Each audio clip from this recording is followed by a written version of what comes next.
Hey everyone, welcome back to the Trendcrusher podcast. I'm Peter K. Garry Brents is back on the podcast. This time we're talking all about Swallow Moth, his death metal project. The project has a new album out, Mossbane Lantern. All of that and more coming right up. Before we get into my chat with Garry, I'd like to play a track from American Maniacs Carbomb. They have a new EP out, titled Whisper Dreams. Here's the track from it, Blindsides.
And that was Blindsides by Carbomb, all the way from the US.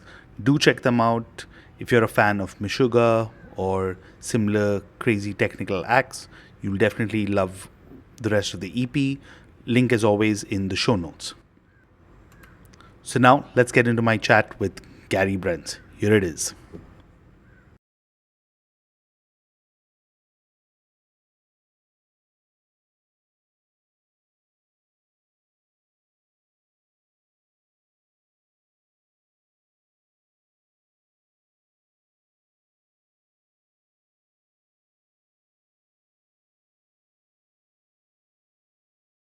Hey, Gary, welcome back to the podcast. Hey, Peter, thank you for having me back. And I like how I'm saying welcome back because I think it's become like your annual appearance on the podcast almost, right? Because I was trying to check Yeah, how often you've been on the podcast, and like almost every year, at least once you show up. on average, yeah, it seems to be. I think your podcast is the one I've been on the most since I've been doing any kind of online or podcast interviews. So it's glad to be back here with you.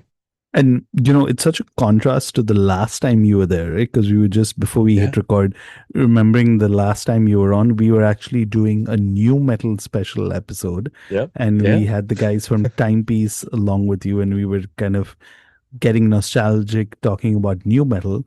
But right.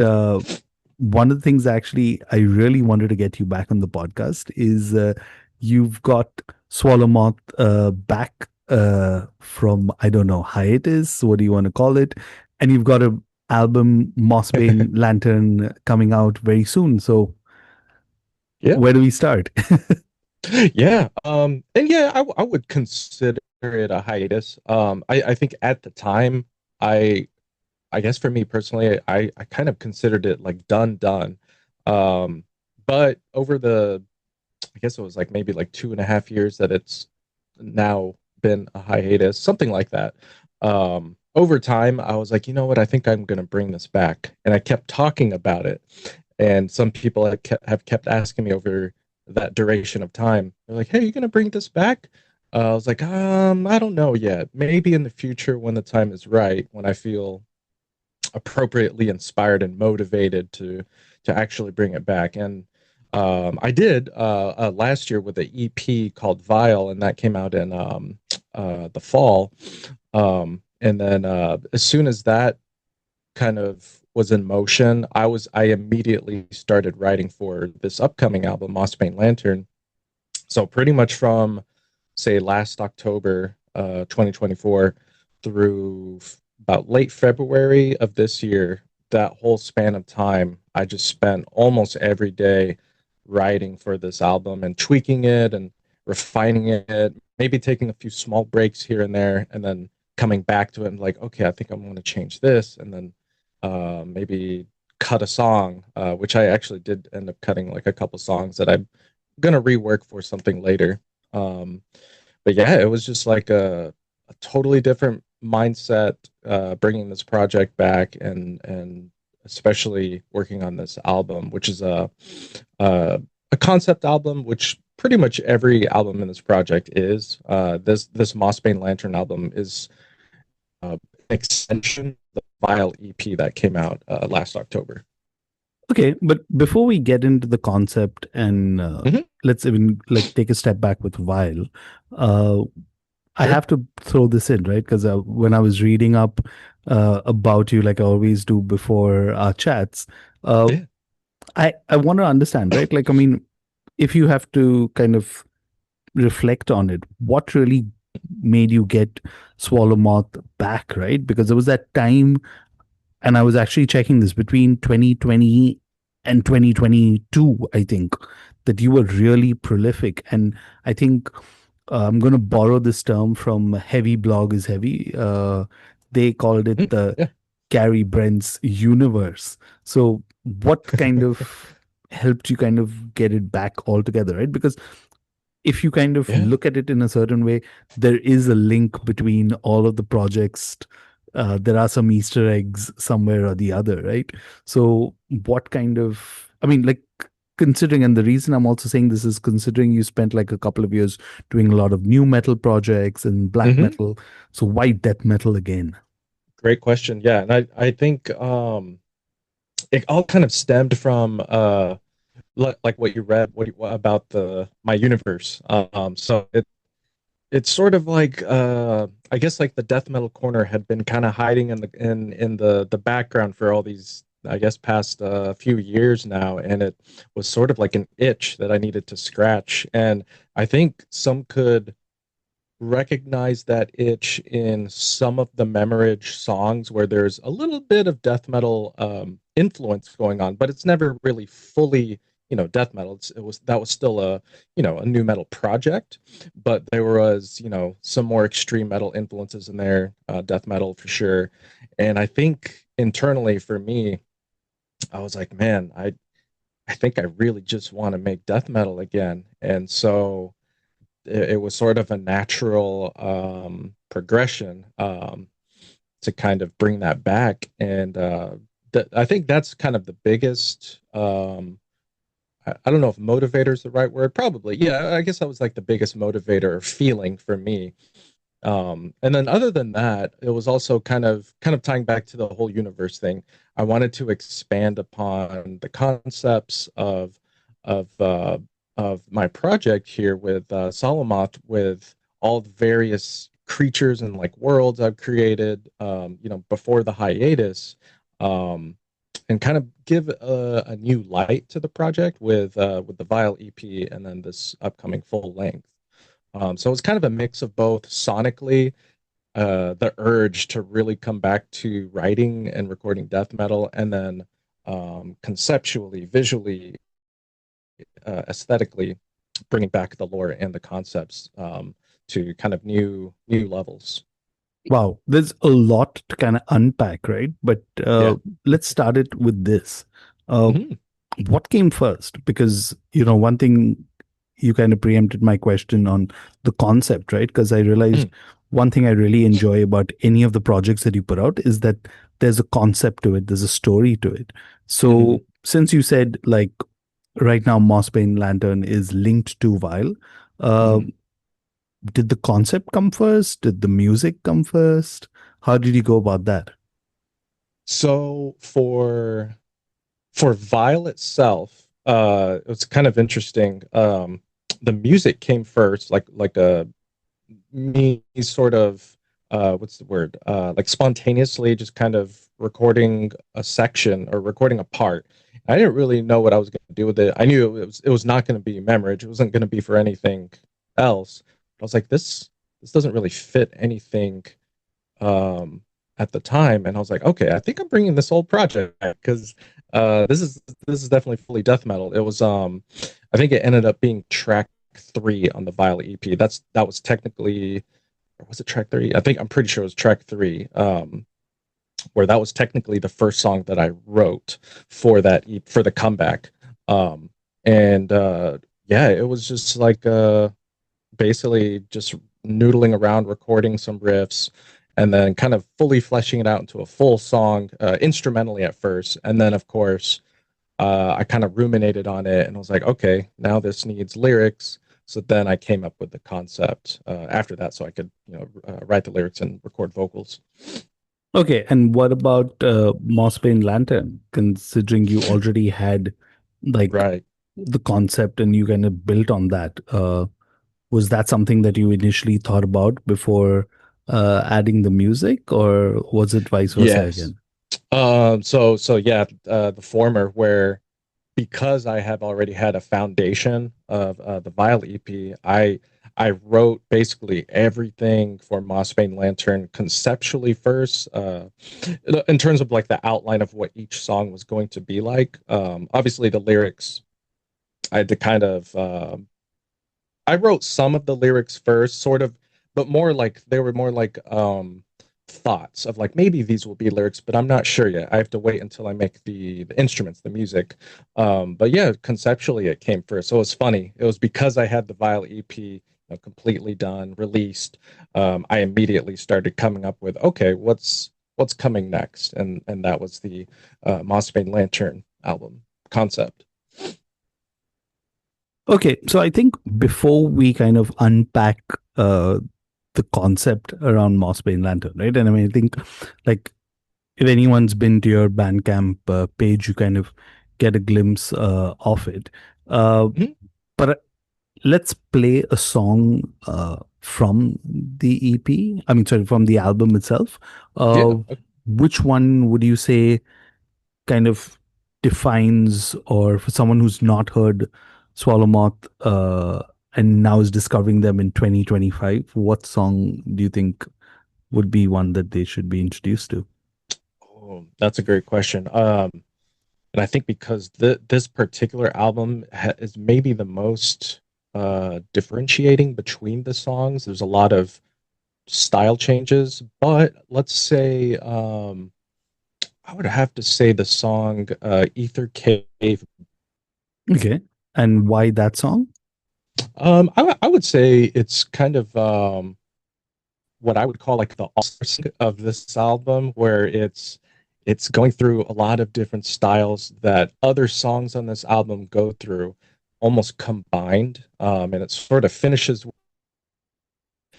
a little bit of an unusual outro that most people probably will not be expecting. But that's kind of just a little. It's almost like a little bit of an Easter egg too to my other projects in a way, mostly Gone Mage. But I think it's just because this song is like the encompassing song of this album stylistically. Awesome. So here's Ether Cave Boots of the upcoming Swallow Moth album, Mossbane Lantern. Here it is.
And that was Aethercave boots of the upcoming Swallow Moth album, Mossbane Lantern. And I've got Garry from the band with me. Now, let's kind of unpack the concept, right? And I think what's also cool, I've noticed with most of your projects, is it's not just the music itself, right? Mhm. There's, and it takes me back to the days of like thumbing through, uh, CD inlays. You've got for this album, and I don't know if people know about this or not, but you've got cards, Mhm. which each of the artifacts. I want you to talk about them. But I Yeah. also remember for one of your earlier projects, Karanara, you actually came up with a pain gel, which I thought was really cool.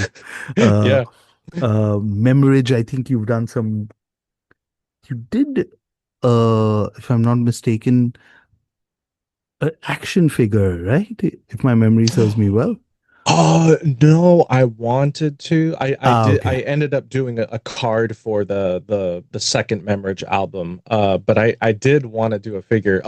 With Care and Air, we did do custom action figures, but not for sale. They were more for what do you call it? Like our own personal, like one quantity collectibles. Just for fun. Yeah. I wish I could get some action figures, for to throw in as like a merch bonus merch item. Maybe one day. But yeah, so let's dive into the concept about Mossbane Lantern, because I'm sure there are fellow nerds who are into like sci-fi and role-playing games and stuff who would really love to hear about this. Yeah, yeah.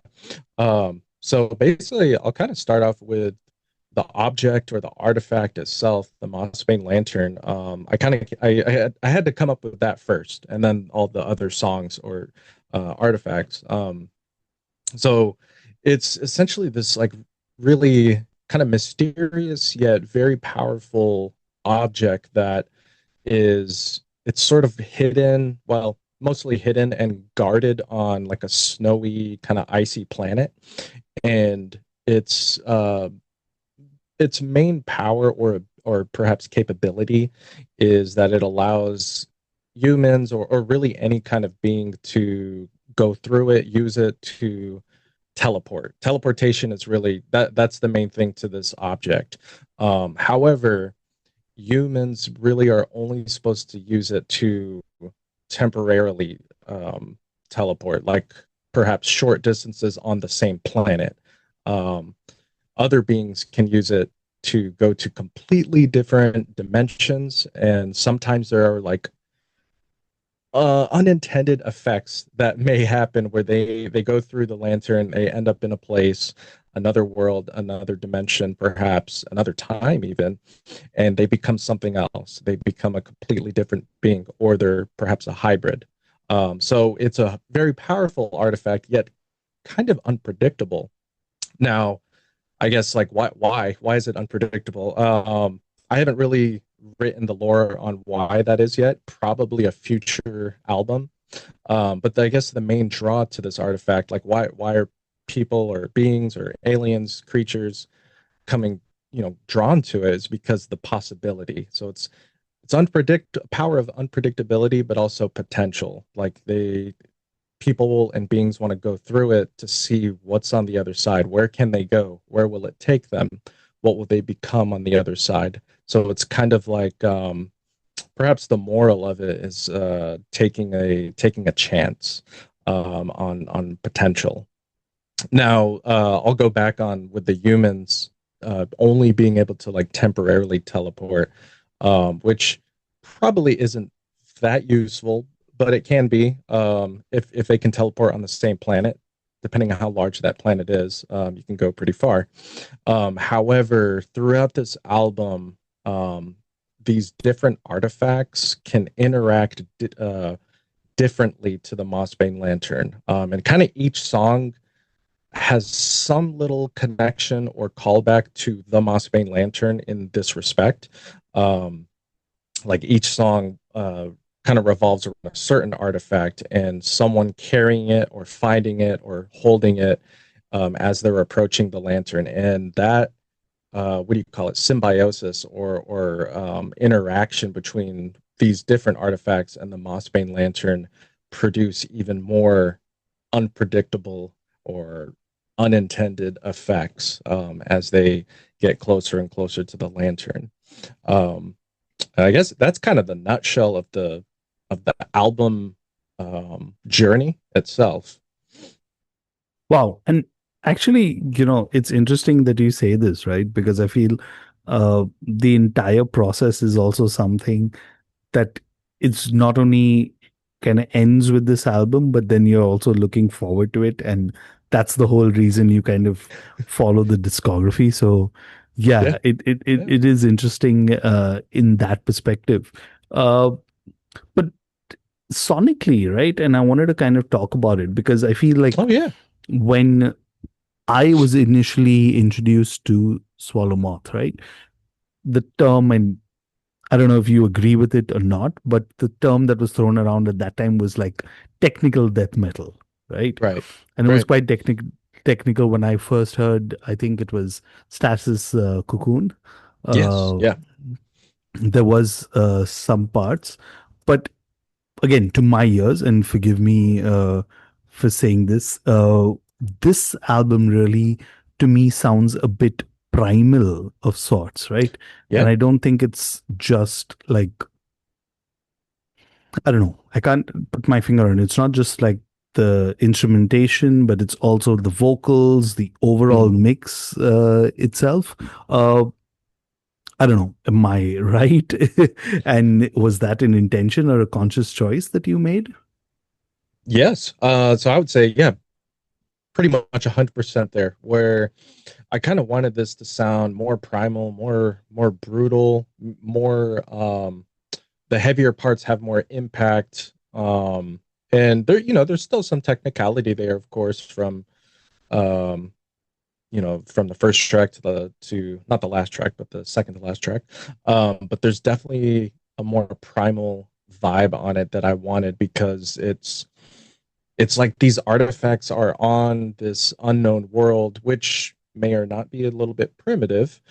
So it's like it kind of adds to the mystery and perhaps I guess what's the word, like ancient feeling of these artifacts. They're old.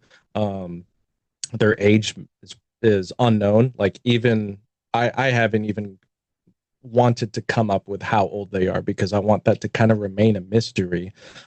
So by making the album sonically a little bit more primitive that way and a little bit more brutal, it sort of ties into the concept as well. So I wanted to kind of bring that together. Okay. So again, what do you think, or at least from, because I know you kind of put out or offered a preview to few people when you were Mm-hmm. in the initial mix and stuff. Yeah. I'm curious, what was the reaction of people who've heard it, especially fans of the earlier material? Oh yeah, no, that's great.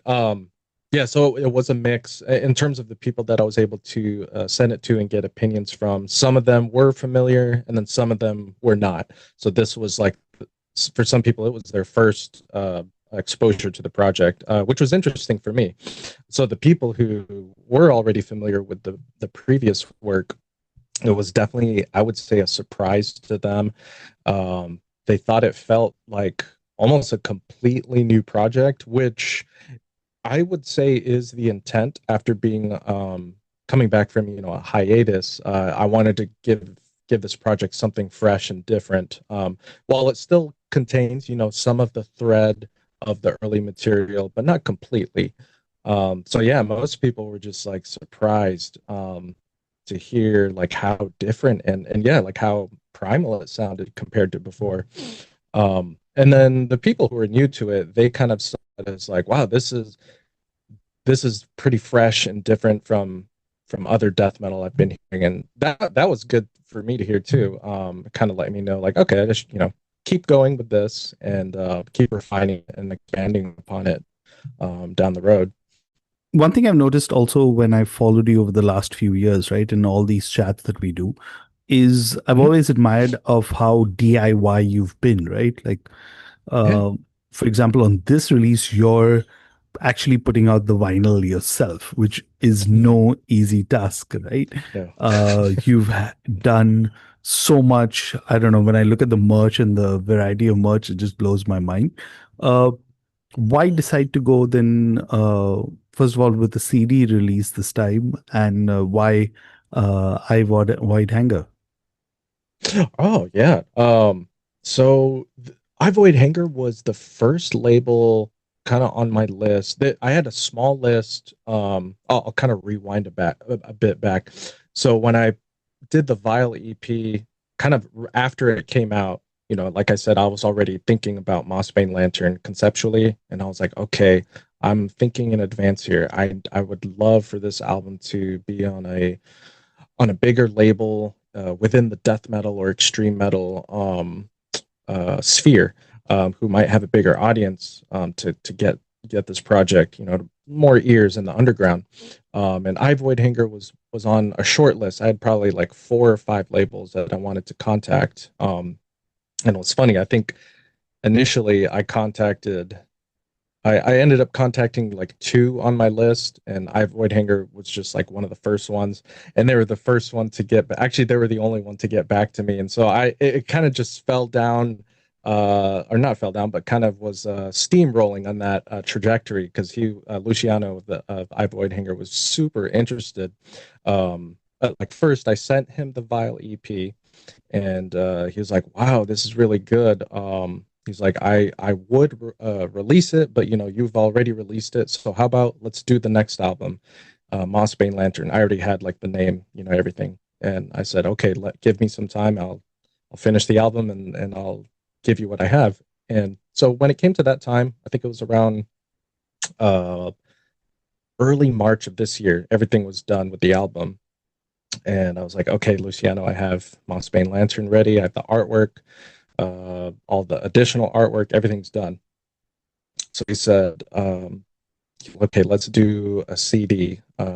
And I think that's kind of just been iVoid Hanger's main format. I know he does some vinyl, and we had discussed it a little bit, but he said that at this time, he just wasn't able to swing vinyl.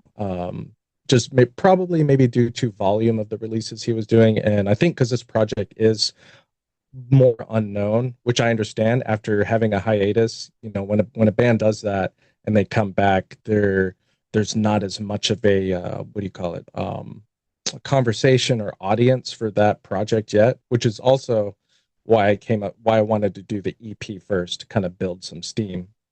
But I guess to kind of circle back to the question, yeah, it was I Void Hanger's choice to do CD for Mossbane Lantern, and that kind of led me to like, oh, okay, maybe I'll do the vinyl self-released. And he even told me that I could find another label to do the vinyl format. But I kind of took it upon myself. I was like, I really don't want to wait to hear back from another label, because sometimes it takes a long time to hear back, or you may not even hear from them at all. So at that moment, I was like, okay, I'm just going to do the vinyl format, DIY. And I think what's also cool is I forgot to mention at the start, right, is that you're responsible for a lot of like the production, recording, things Mhm. like this. So it's like that's where you're keeping it together and having Mhm. full control of the entire project itself, right? Yes, yes, yeah, pretty much everything. And I always have like guest appearances in all my projects. I always like to bring in some people for additional flavors or styles that bring in a different vibe to the album. But yeah, it's pretty much a solo project through and through, sonically, conceptually, and production wise. And talking of guests, right? Mhm. Like you mentioned, you've always kind of had guests. I remember talking to you about a project that you did where you had 51 guests, which Yeah. still boggles my mind how you kind of pulled off an ambitious project like that. But Mhm. any kind of guests that you had on this album that you want to kind of talk about and how they became part of the project? Yeah, yeah, absolutely. So I guess like the perhaps the most prolific guest on this album in terms of appearing on most more of the songs or more of the material is my friend Dave Norman, and he co-runs the screamo label Zegama Beach Records up in Canada. And I've been friends with him for, gosh, I think almost a decade now, online.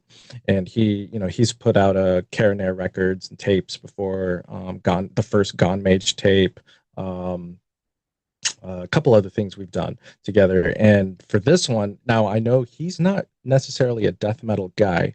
I know he likes some, but he's not. It's not his forte per se. But I approached him with the concept of Mossbane Lantern, and then also like conceptually and sonically. I said, "This is what this album's going to sound like." I have the songs ready in kind of a demo format. It was obviously before the final mix. But I was like, hey, can I send you like pretty much almost all of these songs? And I want you to kind of just do your thing with screams across all these songs. I'll give you all the lyrics, and I'm not going to pick the parts where you're going to, come in. Usually that's what I do is ask the guest to come in on a specific timestamp to like layer their vocals or whatever with me, or perhaps in place of me. But for him, it was kind of special where I was like, just feel it out. Just listen to the album and record your screams, whether they're in time or in tandem with my vocals or as a call and response. As you're, reading the lyrics, digesting the material, the psychological concept of everything. And I told him, your role on this album is to play as kind of these people and or beings holding these artifacts and becoming consumed by them, pretty much to the point of insanity and mania. So he and I was like, and you're going to be a little bit pushed in the background in the mix. And I already know that he likes his vocals like that, like in his own projects or whenever he's screaming on uh, anyone's album or song. So he was like, you got it. Like he already knew the assignment. So Dave was excellent in that. He recorded all the screams, sent them to me, and I kind of mixed them in. And whenever you the listener are listening to this album and you're hearing these like kind of background high screams, that's, I would say, 9 times out of 10 that's Dave. I do some of them, and some of the other guests do as well, but he has like a very particular scream that's like pushed in the back. So he was like the biggest contributor as a guest, pretty much almost as like a session additional vocalist. I probably will like him to be doing that again in future albums if he's available. Um, I guess another guest that I'd like to talk about is my friend Marie, and she does the like really high falsetto vocals on the first track. On a Gutscape Navigator. And that track was also on the Vial EP, but I brought it back for this album because I wanted to. I guess for one, it was my favorite song on that EP, and I wanted it to kind of gain a bigger audience since I knew this album was going to be on a bigger label. But she does like these little falsetto screams, and I'll kind of shout out her main project, Hypomanic Daydream, which just came out with a debut full length this past Friday, and you'll hear more of her doing falsetto on that album. It's really fun, very cool, like 90s style prog death, almost prog metal, traditional metal. It's a very interesting album. So yeah, she's kind of another like fixture in the universe of this album, and she also provides a electronic like breakbeat on track 3, and that was kind of a left field choice, but I knew that she was the one I wanted to approach to provide that. Wow, awesome. So, kind of sticking to your recommendations of sort, Hmm. since the last time we spoke, and you were on the podcast, one of the segments I do is what are you listening to? Oh So yeah, yeah. since you're someone since I follow you on Instagram, I know you're constantly listening to music. Yes. Uh, and not just like digital. I mean, you're also listening to a lot of like CDs and stuff like that. Uh, Yeah. So I don't know, new, old, whatever comes to your mind. What you've been listening to in the last week or so? Yeah, like great question. So kind of lately it's been a lot of favorites from it's like the in the 2000s, some 90s, 2000s. Pretty much like the I would consider this like my favorite death metal album now. The band Mortal Decay and their album Forensic. Now, I'll say I was not really into this band or super aware of them when I first got into death metal, like in the early 2000s. I knew their name, but I never really got into them until just the past couple of years, which is kind of surprising. I don't know how I never got into this album, but it's amazing, Forensic, and it's kind of a big influence on Mossbane Lantern and probably like in the future albums. But it's such a special like weird brutal death metal album, but it's not typical. It's like progressive, but not being too progressive. Just really weird song structures and a lot of vocal variety, which I personally love and always like kind of try to emulate, like doing a lot of different kind of vocal textures. So Mortal Decay Forensic, Aethercave with their album Antichrist. I love that album. That might be my second favorite like death metal album. Like those two together. Nauseum, probably my favorite grind band. I've been listening to their album Shift and what is it? Helveti, or I think that's how it's pronounced. I know it's like pretty sure it's Norwegian or Swedish. Yeah, for Um, hell. yeah, for Hell, yeah. Always loved that album. And then also some new. So those are like kind of older stuff. So some newer stuff. Man, this band. Now I'm not sure how it's pronounced, but it's my favorite album of this year so far. Uh, man, I'm gonna butcher this, but it's actually let me pull it up. Kako Thanasi. They just came out with a new album a couple weeks ago, and it's really good. It reminds me of like Defeated Sanity, but maybe a little bit more on their brutal side. It's still pretty technical. Like I would say it's a technical death metal album, but it's also a brutal death metal album. Um, Amazing album. So that, and then another new album, Floating. They just came out. I believe it's their second album, and they're kind of like I know I think they're a duo from Sweden, but it reminds me of like early Catatonia, but a little bit faster, like Morbus Cron, but it has this like semi-progressive edge to it, but a definite post-punk kind of thing, like a Killing Joke type of sound blended in. So it's like a moody death metal post-punk combination that's something I haven't really quite heard before. Um, so that's, I guess, yeah, that's kind of on the flip side. Floating and Kako Thanasi are kind of two current like death metal bands I've been listening to a lot lately. And also the new Putridity. They came out with a new album a couple of weeks ago or a month ago, maybe. Um, yeah, I guess I've been listening to a lot more like brutal death metal or technical death metal in general lately. Cool, man. That's awesome. I think like that's also one of the things why I do this segment Yeah. where I get a chance to like discover new artists. And yeah, since I mean, mainly since floating are on my friend's Transcending Obscurity, Kunal, shout out to him Oh, on yeah, their yeah. Okay. label. Yeah, yeah, I right. think we should play a track from that, and I'm looking them up right now. They're actually from Sweden, They are from Sweden. like you Okay. mentioned. Uh, Nice. any track you're particularly leaning towards? Because I'm definitely going to, I think, listen to the rest of the album tonight. Nice. Oh, okay.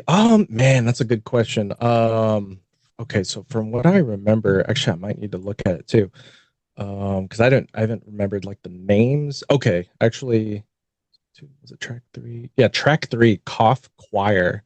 I remember really liking that. Like with the first time that I put on the album, oh, I was just kind of like getting into the vibe, but when it hit track three, I was like, oh wow, okay, yeah, this like I think they nailed the sound that they were going for. Like as you're getting to the middle part, early middle part of the album, it's really cool. Like really, I think people will like it if they're more open to kind of an experimental edge in death metal.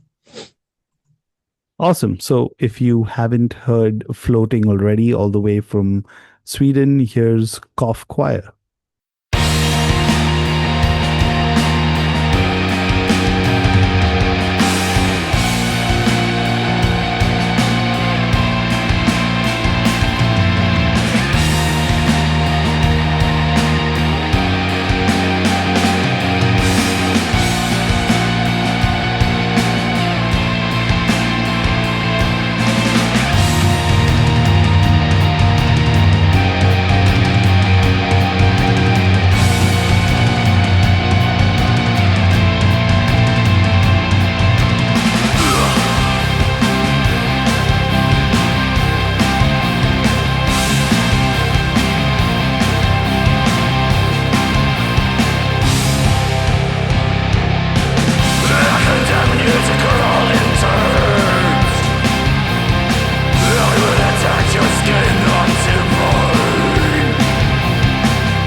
And that was Cough Choir by Floating. As always, gonna leave a link in the show notes to the album. Do definitely check it out if you're into not your normal death metal, I would say, right? That's Yeah. the best way to kind of put it together. Yeah. But cool. I mean, there's always, lots to talk to you about, Gary. But one thing I know for a fact is that you're not only just sitting on one project, you always Mhm. have something kind of going. Uh, Yeah, so, what's absolutely. next in the pipeline? And just to kind of go back to what I said at the start, what's happening in the Gary Brents universe? Yeah, yeah. It's always something's always building up or brooding. So right now, I actually have two purely like ambient albums, pretty short albums that I'm gonna be finishing or putting out in the, I guess maybe the next well, probably before the year's end, under my own name, like under Garry Brents. Two very different albums from, any of my other projects or releases. And those kind of came as a product of I had kind of like recently experienced like a, what do you call it, like a trigger thumb in my guitar playing thumb the last few months, where it would lock up. Right now, it's much better, but when I would attempt to bend my thumb, it would stay stuck, and I would have to pry it open. And I think it was from overuse of playing too much guitar in a short amount of time. Probably also like other things, like delivering flowers every day and just driving all the time using my phone, as we do in the modern age. But yeah, so I decided, man, I really need to stay creative. What can I do without my guitar? Well, there's a lot of things you could do musically without guitar. So I made two ambient albums that are like fully like synth bass and like atmospheric, a little bit of like electronic beats or like backbone, and there's like some percussion, obviously some like even tribal percussion to add an otherworldly flavor. And I decided, now there's not really many lyrics, actually very very few, but I decided that these two albums kind of float with Mossbane Lantern visually and conceptually, like they kind of take place on the same world, but obviously there's not really many lyrics, so it's more of an aesthetic choice. So those two ambient albums are coming out. I don't have a release date yet, but maybe before the end of the year, both of them, at least one of them. And then I also have, other than that, I have the next album for the next death metal album that's going to follow up Mossbane Lantern, almost done. And I think that's what caused my finger. I was going too expeditiously with writing the next material because I was just so motivated. So that's like all, I would say, 90% done. I'm just waiting for artwork and, as we've discussed, some guest appearances, and that will be for 2026 for sure. I want to space it out, between Mossbane Lantern. But that's right now. Those three releases are in the pipeline. Two ambient albums, and then the follow up to Mossbane Lantern.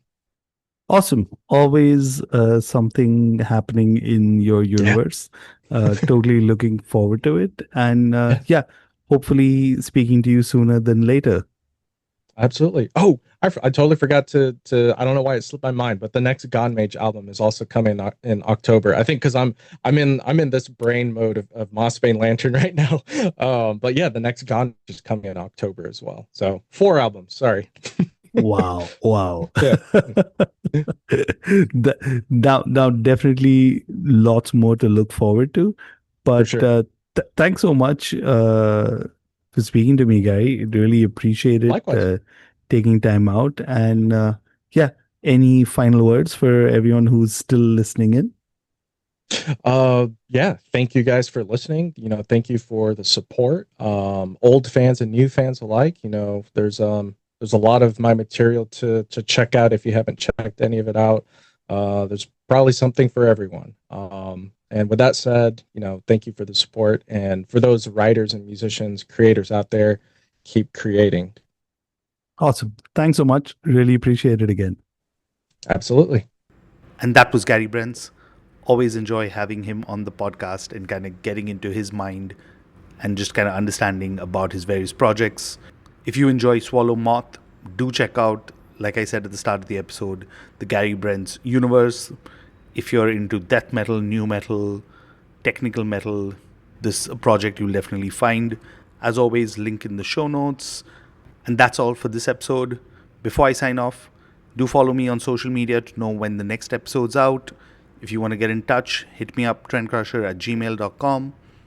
That's all. See you guys very soon. Cheers.